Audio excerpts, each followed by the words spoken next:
Hey everybody, welcome back to my channel. Good to see you again.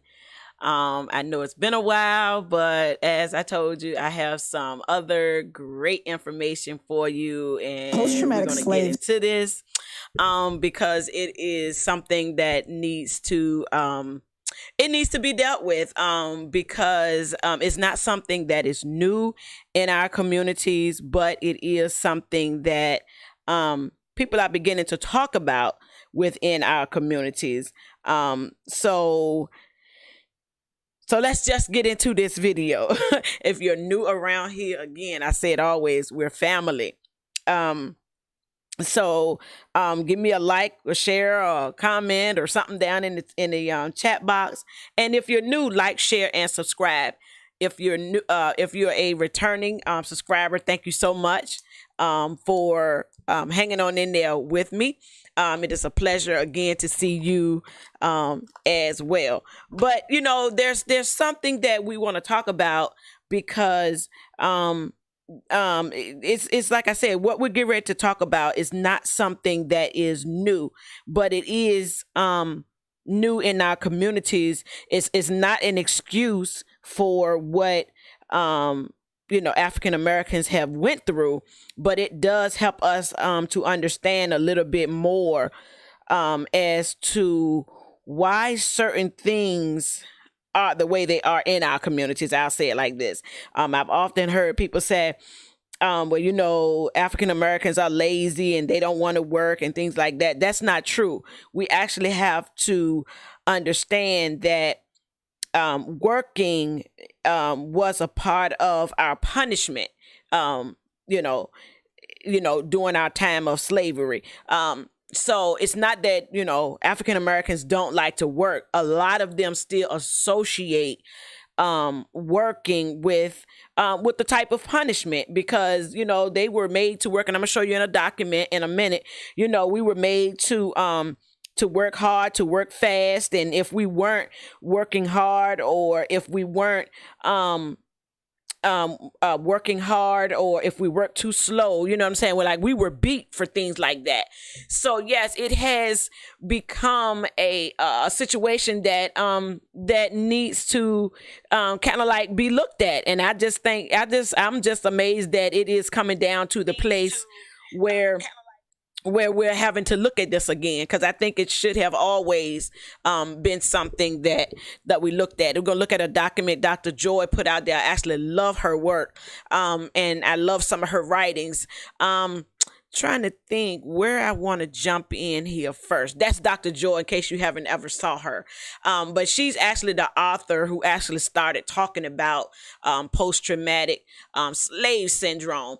And so she has a book out. This is her book. If you guys have never looked her book up, this is her book, and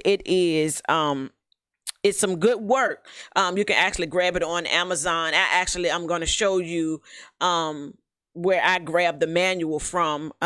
So, if you want to kind of like get it that way too. But you absolutely need to get this book right here, because this book is it's really got some good information in it. All right. And here is one of the documents that relate to some of her work. She didn't write this one. Brandon Jones wrote this one, but it actually is talking about the same thing. And I'll link this document in the description below. And what he addresses is, he says the same thing, that his goal here is not to make you feel bad, make you feel shame, and things like that. But, he does bring up some very interesting information, like Dr. Joy actually deals with. So again, toxic stress, how it, develops in the brain, and some of that stuff that we're going to go through with her document, actually does it. She goes into detail about she goes into great detail about stress and trauma and all of this toxic stuff, and how we have generationally been affected by this type of behavior. And it links all the way back to, again, the the transatlantic slave trade. All right. And so she goes in, Dr. Brandon, he goes into a little bit more depth, and, how your brain changes when you're dealing with different levels of stress and things like that. So it is absolutely, excuse me, here it is. They deal with the left brain, right brain theory. So it's amazing. I'm going to link this in the description box so you guys can go back and check out this PowerPoint for yourself. And it's absolutely amazing. If you like history like I like history, it's just absolutely amazing. I just love when I have to research history, because I had to do an essay on something like this kind of a while ago.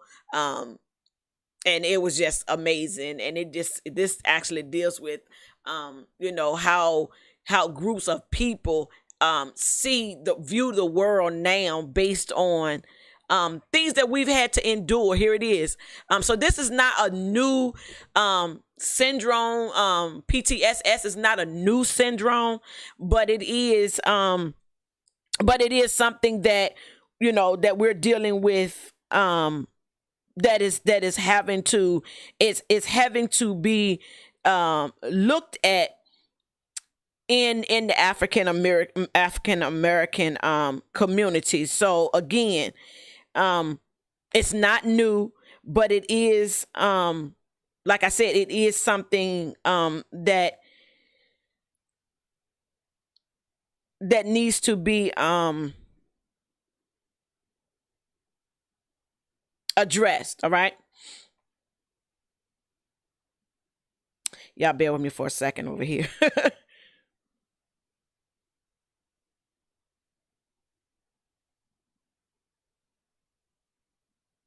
All right. So again, it's not something new, but it is something that the doctors and things like that have begun to address it. And here again, he makes reference to Dr. Joy, as she is the developer, and she's done quantitative and qualitative research for over 12 years in this post-traumatic stress disorder. We know about PTSD, but most people aren't familiar with PTSS. Yes, PTSS is what we're dealing with today. So it is it's real.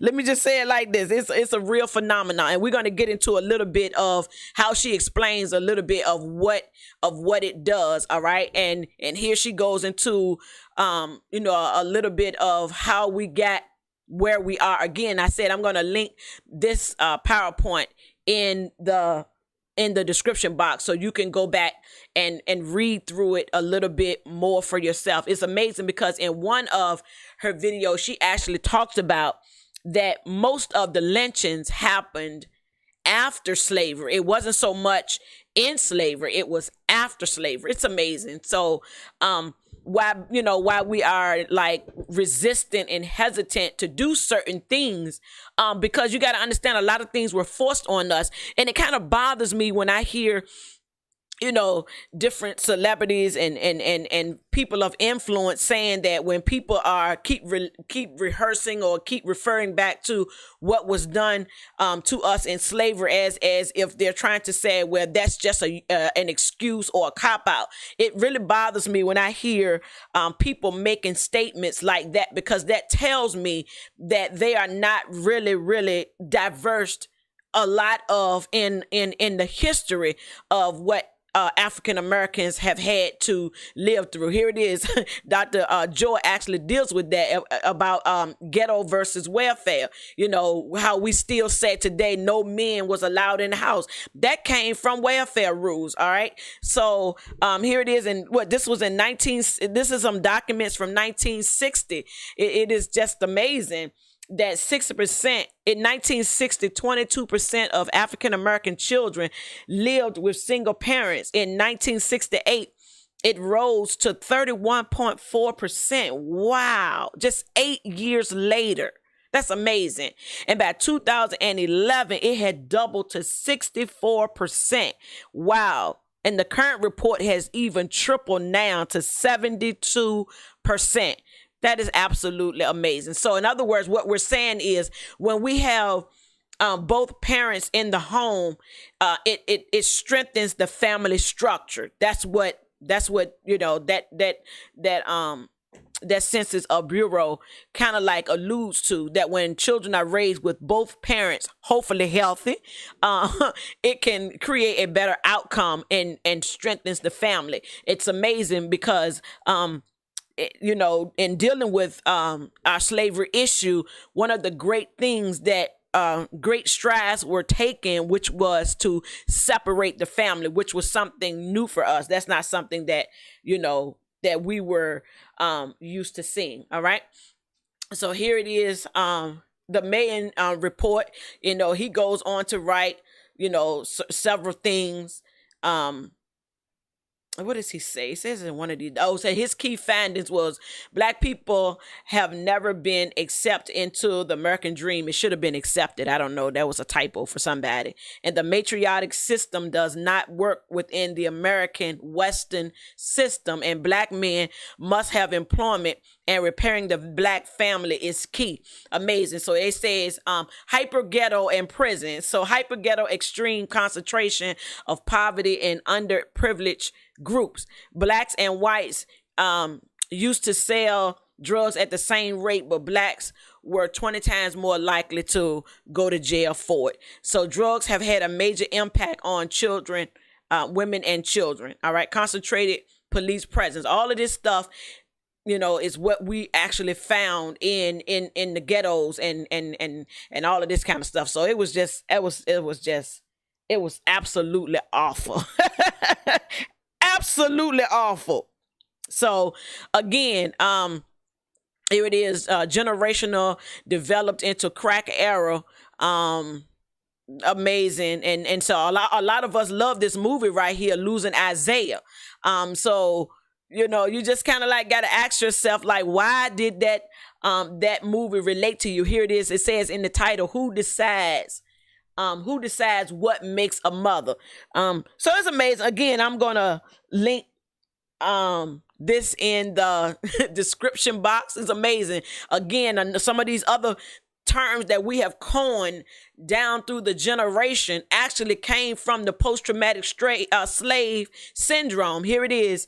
Individuals born between the early 1980s, the drug crack era until now, these generations have been enriched by service providers internal to family members, furthering an inferior and dependent mentality. People don't realize that actually came through that whole slave trade mentality. All right. These individuals have developed tendencies that do not allow them to maintain self-sufficiency, accountability, and responsibility for one's family and self. Got to be careful. These are still some of the things that we are affected by today, and it can be a result of it. And see, these are the coping behaviors that we were taught. Here it is. I have to have my social worker to get me a job. You still hear people saying stuff like that today. The teacher is supposed to teach my children or my child how to read. Well, during the era of COVID-19, that might be why some people want these schools to hurry up and open up. All right. At least in jail, some people still make these statements. At least in jail, I get 3 hot cots. They said 3. Oh, it said 3 hot cots. I think that's how it is. 3 hot cots or three meals in a cot. That's how it is. 3 hots in a cot. That's what they said. You still hear people saying stuff like that. Even now, that's an institutionalized generational mindset of thinking. All right. You hear people saying, I'm just happy I woke up this morning. All right. and I don't know, and just let go and let God have it, and I'm going to show you in some of the documents that she says in her book and in her manual that these were coping skills that we had to develop, down through the years. Here it is. Power versus economics. All right. Internal. We have biases, internalized racism. External. We have interpersonal, institutional, and structural. You just got this imbalance that has went on. All right. So where are we now? All right. Again, I'm gonna leave this down there. High number of black children are being overdiagnosed with ADHD and ODD. Throw away our children is another thing. High levels of children in foster care, adoption, transition to home, fragile family dynamics. Everyone is somewhere other than home. All right, pretty rough. All right, so the trauma is passed on genetically. How is that possible? Because hurting people hurt people if they don't hurt themselves. So violent, this is another typo they got. It should be violent people are born. All right. Violent people are not born. They are bred. But why? All right. Why? Because we live in a violent and bully society. All right. So here's this ACEs trauma. If you work with me with Personal Hope for a while, you know I always ask everybody, have you had your ACEs screening? Because adverse child experiences, they do affect your longevity of life. This is so true. The more childhood experiences, or the more experiences, negative experiences that you've had in life, it can, and it has shown to decrease your what's the word I'm looking for? Your quality of life. All right. Got to deal with this. And matter of fact, doctors now, psychologists, and they're beginning to ask you, have you had your screenings and things like that? How it has affected, even this post-traumatic slave syndrome, it has affected mortality rates. All right. African Americans have had twice the sudden death syndrome mortality rate than non-Hispanic whites in 2013. That's a long time. This is 2020. So African American mothers were 2.3 times more likely than non-Hispanic white mothers to begin prenatal care in their third trimester, or not to receive prenatal care at all. It's amazing. All of that comes from all of this trauma and stress that we have had to endure. All right. So again, how do we change this? We shift our thinking. All right. So again, I'm going to link this document in the description box. You guys go back, read through it, check it out for yourself. All right. It's a systematic problem. Wow. Amazing. Yeah. Because people have really been traumatized. All right. So let's get into this video with Dr. Joy, and let's listen to what she says it is an explanatory theory that really looks at multi-generational trauma. One of the things that's difficult for people is their first response is, oh my God, that happened so long ago. We're talking about people being captured, shipped, sold, beaten, raped, experimented on. And then you have to ask the question, did the trauma continue? Yes. So 300 years of trauma, no help, freed. No help, more trauma. If it's a sustained trauma, then the impact of that is also sustained. When we look at multi-generational trauma, we're looking at people who are maybe victims of natural disasters, and their families and their children, and generations of folks who have experienced war. And we know that there are residual mental, emotional, traumatic impact. And what I did was I started to look at the African-American experience, starting with slavery, as a real clear, long, enduring trauma. So I started to see that there were clear connections between that survival behavior and contemporary living in African-American experience. I started to see common behaviors that I took for granted as, well, cultural. There's adaptive behaviors, survival behaviors. Well, what are they?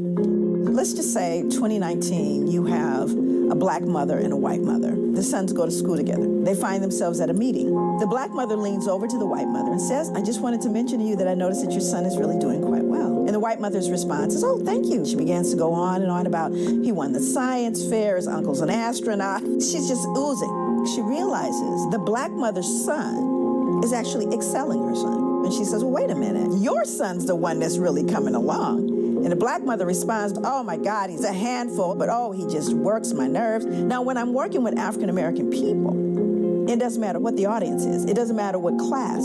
If I were to ask, is she very proud while she's saying those denigrating things? And everybody laughs and goes, of course. There's a secret. Because everybody black knows that even though the black mother is going, oh my God, she's really proud. So now let's roll that scene back 300 years. And let's say this black mother is working in the fields and a white slave owner comes through and says, wow, that boy is really coming along. What is she going to say? No, he's not. He's stupid. He's shiftless. He can't work because I don't want you to sell him. So I denigrate them to protect them. That is called appropriate adaptation when living in a hostile environment. The little white boy, say Timmy, he feels really comfortable and happy about what his mom just said about him. And Trey looks at his mom and wonders, why can't you be proud of me? Because he doesn't understand the secret yet. And by the time he learns the secret, he will have already been injured by it. Post-traumatic slave syndrome.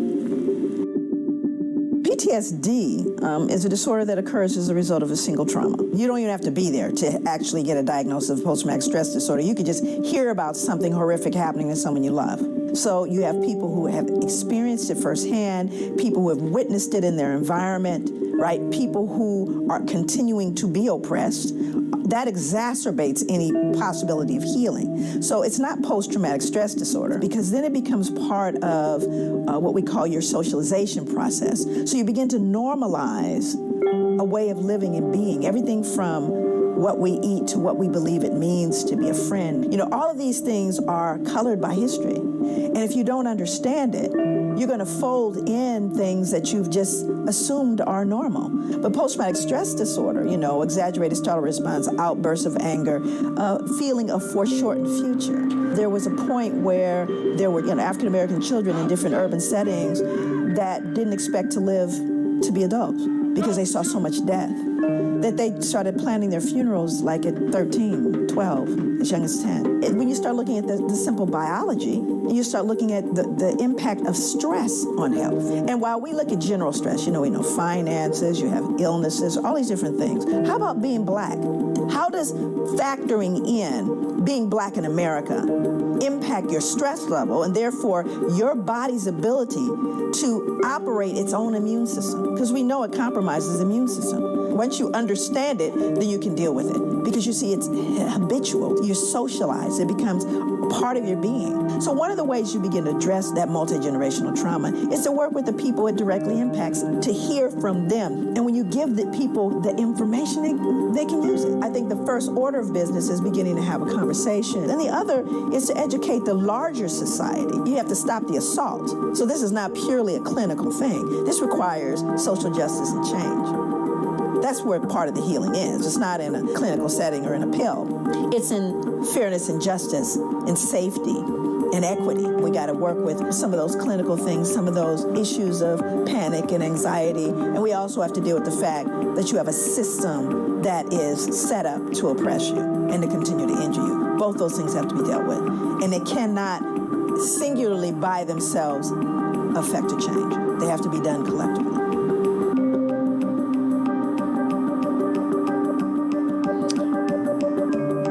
All right, so there it is. And this is one of the documents that I actually found on where is it? Yeah, that's pretty good. Very interesting. And it goes on in this document. Of course, I'll link this one in the description box below as well. Where is it? Okay, here it says, in the South, the white man did not have to work. He did not have to pay for labor, and yet he reaped all of the benefits of slave labor. Naturally, this bred into his laziness. All right. So here it is. It says, perhaps the most what is this? Consequences of slavery was the moralization of violence in the South. Slavery made Southerners violent in countless ways. When a slave would not comply with orders, the slave would be whooped and beat in some form. If the slave did not work hard enough, fast enough, or long enough, then the slave would be beaten. Okay, see, I told y'all that's why you don't like to work right there, because because it was crazy that, you know, I've heard some people say, you know, they work some of these jobs and the job say you got to work hard enough, fast enough, or whatever. And, you know, I heard a lot of people say, listen, they just quit because they felt like, listen, if I got to deal with all of this, I have to endure with all of this, I just rather not even be here, and I'd rather find something else, or I found another way to be self-sufficient. You got to understand where that mindset actually came from, because we were beaten, our ancestors were beaten, and you cannot say that it doesn't generationally affect us now, because because the data shows that generationally things can affect you later. I showed you in that PowerPoint just now. We still make statements based on stuff that happened generations ago. So, you know, when we had parents that came home and they were frustrated because of how they were treated on the job, it psychologically produced in us the distastefulness to want to work for other people. That's why y'all don't like getting up, being on these schedules, all right? But anyway, it says if the slave did not perform sexual favors, or if he or she resisted sex or coerced sex, as a slave would be beaten. If the slave refused to beat another slave, they were subject to beating. This is crazy. Slaves were valued property, and slave owners had a vested interest in being able for black bodies. However, violence was condoned and normalized in order to strike a balance between an able-bodied slave and an obedient slave community. This is where, you know, you kind of see like black on black crime. You know, people don't understand, like, why in the world would how could a African American beat another African American? Because you got to understand that came from our punishment being in slavery. This was amazing. That's not something we just woke up learning how to do. Again, that the document said that this stuff had to be taught. It had to be learned. We had to learn this type of behavior. All right. That's amazing. So I'll link this document in the description box below. You guys can go back and read it for yourself. All right. So here it is at Wikipedia. Even Wikipedia has stated that this is a real it is a real issue. Here it is. It said PTSS described as a multi-generational trauma experienced by African Americans that leads to undiagnosed and untreated PTSD in enslaved Africans and their descendants. Yes, somebody said reparation is in the house. Reparation is in the house. It has to be. So, you know, I'm like, nah.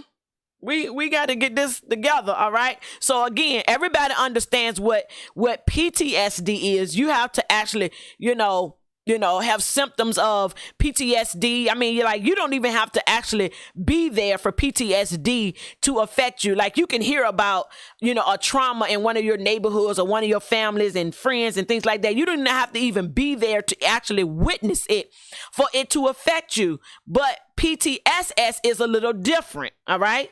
It is an experience that is within African Americans because our generations have lived through this, all right? So Dr. George states that PTSS is not a disorder that can be simple and treated with remedies clinical, but it rather requires profound social change in individuals as well as in institutions that continue to ratify inequality and injustice toward the descendants of African Americans. Again, she spent 12 years developing this quantitative and qualitative research. And again, here is her book, which I would encourage every African American person I know to actually get your hands on this book. Again, you can go to Amazon. Most of it is in a manual. Where is the manual? I know I got that manual somewhere. Is this it? Nope. Okay, here's the manual right here. You see, this is her manual. There it is right there. This is the manual. I think it goes down through chapter 5 on this manual. You can grab this. I'll link this one in the description box as well. All right, it's just amazing some of the things that she covers in this book. Oh, where is it? Here it is, table of contents. She gives you all of that. The statement of the problem, the legacy of slavery. That right there is just whoo, boy, I tell you, the significance of the study. She lists, the 3 types of trauma that you deal with when you deal with post-traumatic slave syndrome. And it's amazing because it is actually in the DSM-5 manual, which is what all doctors use for to diagnose you. They have to have a code, where inside of that code book, DSMI, the DSM-5 manual, this actually is in that manual. All right, amazing. Our defense mechanism, our attachment theory. Oh my God, this just goes on and on and on and on. And then she deals with the 4 phases of the African Holocaust. Y'all gotta read that. I'm telling you, that right there. Yeah, that was something right there. The 4 phases of the African Holocaust. Amazing. All right.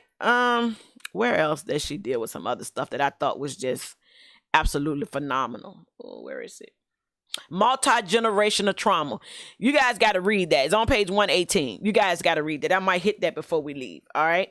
Then she deals with maladaptive coping strategies, post-traumatic stress disorder, post-traumatic slave syndrome. That's amazing right there. And then here's another one I thought was very interesting: coping versus escapism. Oh my goodness, that was so good. And society is sick. That was just phenomenal. I just love that. All right, and so again, it stops here at chapter 5, but in her chapter 6, she goes on to talk about, what is the process of healing. It's another video, just a couple of videos that she actually goes into great details right here on YouTube. I found them and link them in the description box. Like, she's actually teaching this information to it looks like a group of mostly African-American men, and it is absolutely amazing because they're sitting there. You can tell they're uncomfortable, but they're trying to keep it off of their face. They won't say anything, and I'm sitting here like, yo, that right. I was tripping out. Like, wow, that's just amazing. Like, how in the world could you sit through something like that? All right, so listen, I just wanted to share this with y'all. And tell me what y'all think. Any questions? Like, this is just absolutely phenomenal. But again, this is it is a great phenomenal that's going on. Let me see. Do I want to go down to this page? I think I might. Y'all, I'm sorry. I hate to skip through stuff when y'all watching it on YouTube, because it's just it just messes up your ass stuff. I hate that. Let's see where it is. Oh my gosh, she just got so much stuff that I just thought was just phenomenal.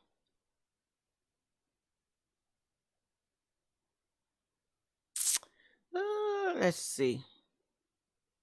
Here it is. The second phase of the African Holocaust is the physical enslavement. That was the second one.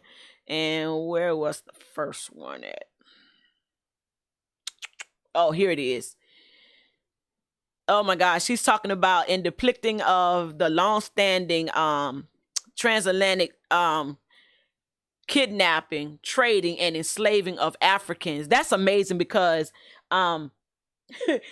we talk about human trafficking, but do you realize the first victims of human trafficking was African Americans? That's why I have my foundation called Personal Hope, which deals with human trafficking. And I got that right out of the Bible. That's amazing. But actually, all African Americans relate to human trafficking because we were the first victims of human trafficking. I know y'all don't like that. That's why, you need to get behind organizations that's pushing, to help fight and end this, because your ancestors were victims of human trafficking. I know that might be kind of hard for y'all to hear that, but it really is, because anytime you coerce and you take someone against their will, and things like that, I mean, that's human trafficking, really. So, I mean, why aren't some of these generational people, why they not in jail? I mean, I'm just keeping it real. All right, because African Americans are against their will. Watch this. We were chained, caged, and shipped to America. I felt like preaching right there. I better leave that alone. Listen, against our will. So yes, this is why African Americans are reluctant to do all of this working for other people, because it was a form of punishment. If we didn't work fast enough, we were beaten. If we didn't work hard enough, we were beat. You know, it was almost like being in a production line now. You know what I'm saying? Like, if we didn't work up to the master standards, we were beat. All right? We we were beat unmercifully. You know, we just showed you in the other document, women were raped if we didn't work up to the standards of other people. You know, it's like nobody likes to be forced into doing something against their will. All right. So again, African Americans were against their will, chained, tracked to the coast, chained, caged, and shipped to America. All right, this is crazy. Oh my God, amazing. All right, so let's see. Once Americans arrived in the Americans, they were divided up among countless plantations, forced to do away with their native spiritual traditions, and made to become Christians. Okay, I'm going to say this one more time. I'm going to say it again. Here it is. We know in several documents, but here it is again. Let me make this a little bit larger so y'all can see this. Here it is, because y'all know I have addressed this multiple times.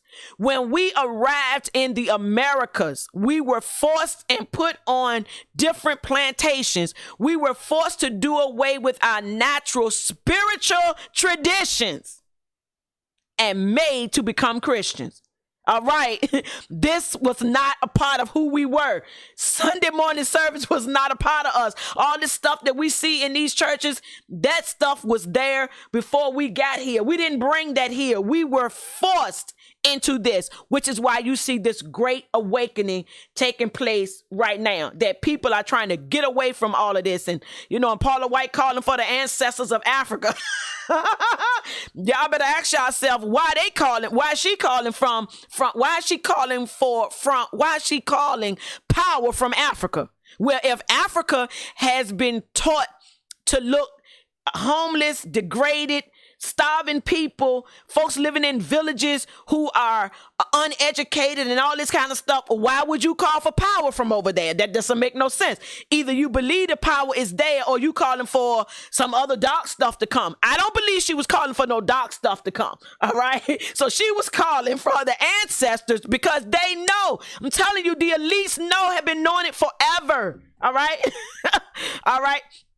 So the second phase of the African Holocaust is the physical enslavement period, beginning at 1619 and lasted through 1865, when slavery was legally eradicated. All right. So let me see. Let me get on down through some more of this stuff. It says that African men were especially traumatized by not being able to defend their women from their oppressors, and African American women were emotionally and psychologically injured from having to bear and rear children conceived from violent rapes. Come on, y'all can't tell me. You cannot tell me that post-traumatic slave syndrome is not prevalent today. All right. This is why, they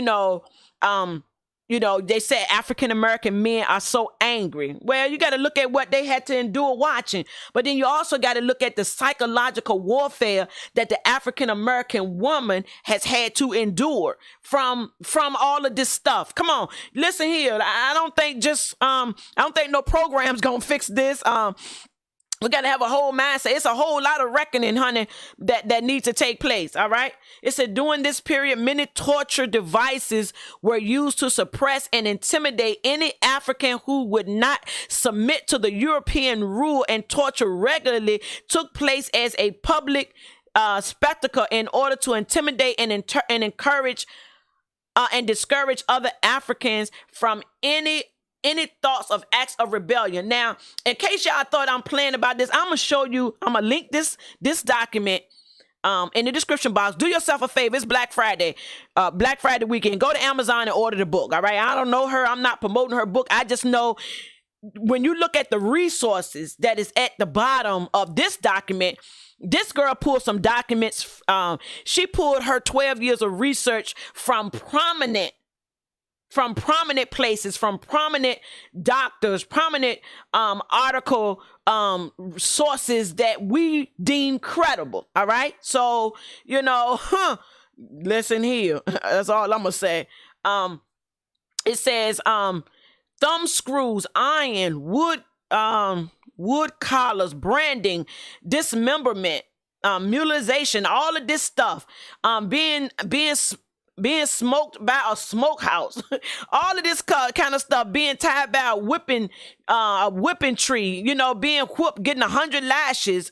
All of this stuff was inflicted on Americans during this period. All right. I know people don't want to talk about our history, but it is what it is. All right. It is what it is. All right. Then oh my God, that was just, oh my God, the post-slavery period marked the third phase of African Holocaust. Oh my God, like this just goes, you think this is worse. It gets worse as this document like goes on. Oh my God, it was just, some of this stuff is just hard to even, fathom that this stuff was done to us, and it was legally backed by the United States government, ratifying the Jim Crow laws. Scientific research was produced in mass distributed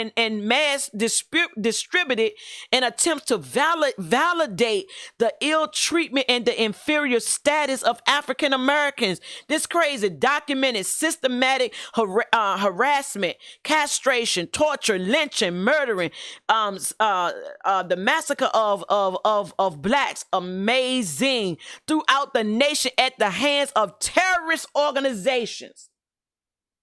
So yes, you have been human trafficked by terrorists. We don't need to go nowhere. We got that stuff right here in America. They're looking for the wrong people.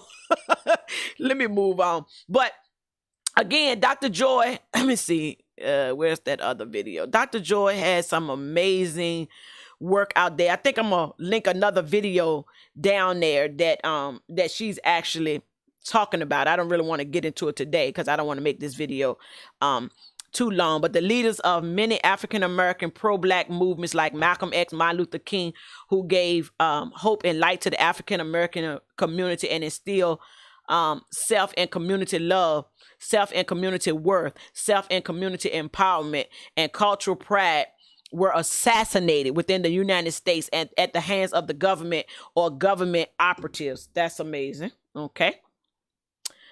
Oh my God. It says the African culture or historical cross-generational traumatization of Africans and their descendants in the United States has been ongoing for about 500 years. Amazing. It's been going on for about 550 years. At the time of this document, listen here, this was in 1995. This was in 1995. Wow, this is 2020. I know it's well over that now. I know that's right. It said black people have not recovered from the effects of living under European domination. Wow, this girl is talking some stuff. And I'm just telling y'all, like, it's Black Friday weekend. Go get the book. I'm going to just link this, in the description box below. And people kind of like get mad with me when I be trying to tell them that that Christianity is not our history. And though I came up that way, I learned a lot of stuff, but you better believe I thank God for U-turns. When I found out all the stuff that was done to us under the umbrella of Christianity, I said, you can keep that. All of it. Cause that was just not, no, that's amazing. I don't know why they get mad with me. I just began them history. All right. Now this lady right here, here's another one. Y'all know how many documents I have produced that proves that was not our history. But nevertheless, you can't tell these people none. So I'm like, hey, if you like being led to the slaughter and you think that's going to bring about change, then you just keep on going. All right. It says, again, Black people have not recovered from the effects of living under European domination. Black people remain captive. All right. The research continues. Blacks in the United States and throughout the African diaspora are yet to recover from the material and the psychological consequences of living under European control. All right. So here's the other thing they were talking about. Let's go on down. Race-based trauma stress. I know that's right. It said we've been traumatized. Oh my goodness gracious. Let me go on down. Let's see what's more at. Carter implies historically disenfranchised African Americans, Latinos, and Native indigenous people. In other words, they were saying in this document, we have combined with all of these different nationalities, we have dealt with the most suppression. All right. Let's see. Let me go on down. Listen, I don't want to keep, like I say, I don't want to keep going through this. I just want y'all to read the document. I just wanted to come and do the video and let y'all know that I actually had found the document. I had it in, on my stuff, but yeah, I know I had to go and find it. All right. But you guys need to read this. Oh, here's another good statement that she made. She said, because newly free Americans did not receive mental health healing support and and treatment post-slavery, it is presumed that the residual impacts of trauma were left untreated in previous generations, then passed on to their descendants and are evident in the thoughts, the feelings, and the behavior of African Americans today. All right, I can just stop right there. And then this document goes on to talk about, how we had to sustain ourselves with bad eating habits like pork and chicken and ham and all that kind of stuff. You can see those behaviors still today. Chitlins, somebody better say amen. Wanting to eat chitlins and all that kind of stuff. Listen, we that was a part of us having to, that was kind of the stuff that we had to live and survive on. You know what I'm saying? So it has found its way generationally in our families. Chicken feet and all that and all that kind of stuff. Bacon and biscuits. Hot dog and sausage and snout and all this and all that kind of stuff. You guys, listen here, that was systematically stuff that was passed down to us. So yes, post-traumatic slave syndrome is generational. Yes, and we know that stuff, kills. Yeah, it's good and it kills too. But again, because we were not treated, our ancestors was not treated after we came out of slavery. We can still see this stuff being passed on. And in her groundbreaking book, Lay My Burden Down, Suicide and Mental Health Crisis, Dr. Alvin, among African American, that's another good book, and he traces high levels of homicide and suicidal idealization, self-loathing, self-devaluing, anger, hopelessness, self-destruction, behavior tendencies to be present in some members of the 20th and 21st century. That's us. African American communities and their collective trauma and slavery, relentless racial oppression.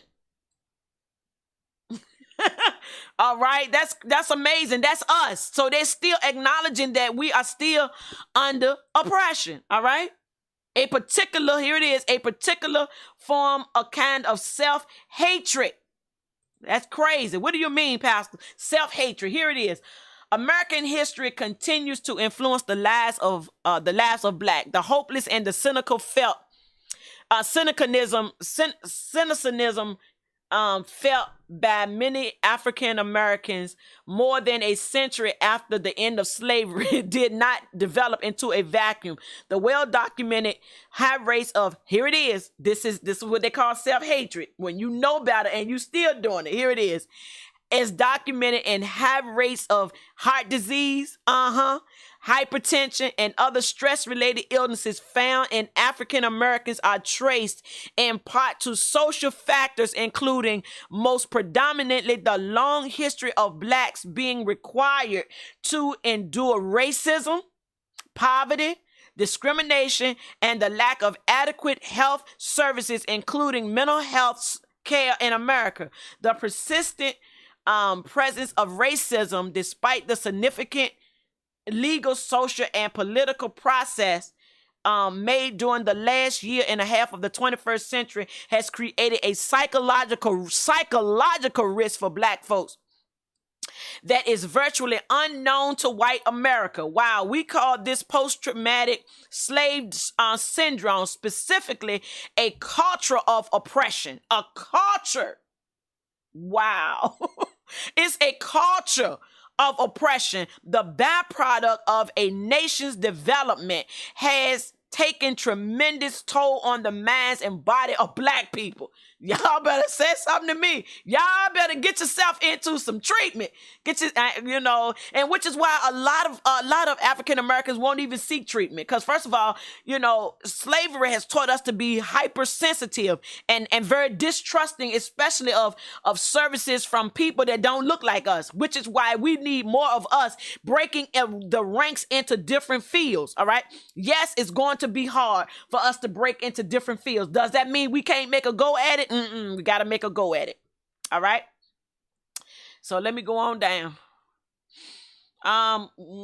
Here it is, still talking about post-traumatic slave syndrome may manifest as psychological, physiological behavior and emotions. For example, we link black suicide rates with high rates of homicide and substance abuse among blacks, which we identify as major expressions of self-destructive behavior among African Americans dating from the time of slavery. Did y'all hear that? What? Risky lifestyles are often ultimately lethal, and some are to the degree connected to internalized feelings of self-hatred and hopelessness. Feelings of low self-worth can cause some black people to devalue not only their own lives, but the lives of others. That's a mess. That might be why we got so much violence on, black on black crime. Violence can be an expression of a rage turned inward or outward, culminating in suicide and homicide. Some have speculated that the fact that blacks most often kill other blacks reflects a twisted form of suicide. Woo, Lord have mercy. Child. Woo. I think I need to drink me some coffee right here. I'm telling you, in her dissertation, she maintains that this theory, wow, oh my God. I need to give me some coffee. I better not read no more of this to y'all, because I'm telling y'all, this is some stuff. Listen, I'm going to get off this video. I just wanted to, it's just so much stuff in here. It's so good. Y'all do yourself a favor. Please read this document, Fighting to Survive the Brutal Slavery. Wow. Grafting at managing their PTSD symptoms of raising their children at the same time. Well, I guess COVID is contributing to a lot of that. Talk about residue leftover from PTSD. Manifest itself as PTSS. Oh my God. Child, I better leave this long. Y'all see this document is 255 pages long. Wow. This is amazing. Do y'all want me to come back and do another video, another part 2 on this, and where I really go through it and break this down, or do y'all want me to leave it in the description box below? Somebody put something down in the comment box.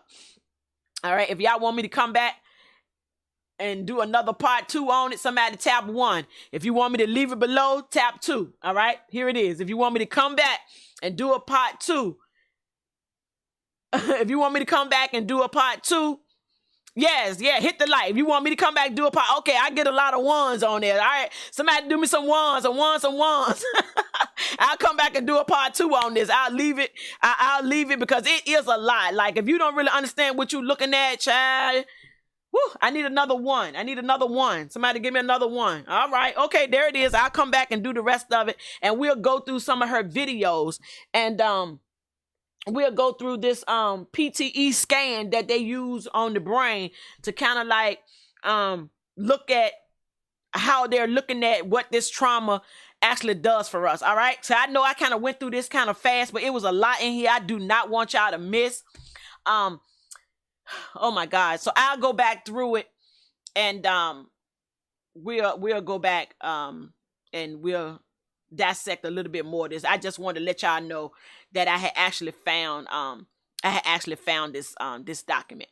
All right, listen, brothers and sisters, you got to be vigilant. You got to stay awoke. Today I think I told y'all that yesterday I kept hearing in my mind St. John chapter 8 verse 36, whom the Son is set free is free indeed. And I'm here to tell you today. I know it, right? I have my coffee sitting right here beside me. Listen, I had St. John chapter 8 verse 36 in my spirit all day long. Who the Son is set free is free indeed. Brothers and sisters, we are free in the Messiah. We are free in the Most High. And listen, when you know you free, you stay free. You don't let nobody take you back to no old habits. Don't let nobody take you back to a place that you know you prayed to come out of. If you know you prayed to get out of debt, if you know you prayed to get out of a relationship, if you prayed to get out of some of them dead churches, don't you dare let the spirit of regression take you back into that stuff. You stay free. You know what freedom is. You know what it looks like. Walk in your freedom. All right. Listen, brothers and sisters, until my next video. Hey, if you want to contribute to the channel, you guys know how to cash out me. And let's get this work done. I mean, because it's a lot of information that I still want to bring y'all.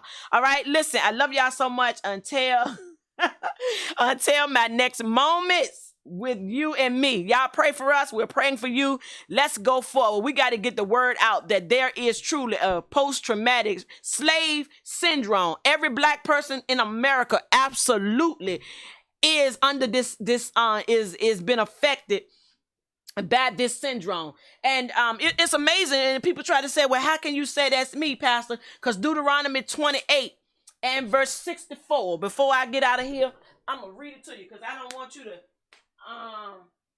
say I made it up. So let me read it to you in case somebody's new to the channel and they haven't read it for themselves. I'll read it to you. Deuteronomy chapter 28. How you know you are a product of this post-traumatic slave syndrome, because if you came over here if you came over here on a ship, if your ancestors came over here on a ship, then you are a product of this post-traumatic slave syndrome. And I'll read it to you out of what the Bible says in Deuteronomy chapter 28 and verse 68. It says, and the Lord shall bring thee into Egypt again with ships, by the way thereof I spake unto thee.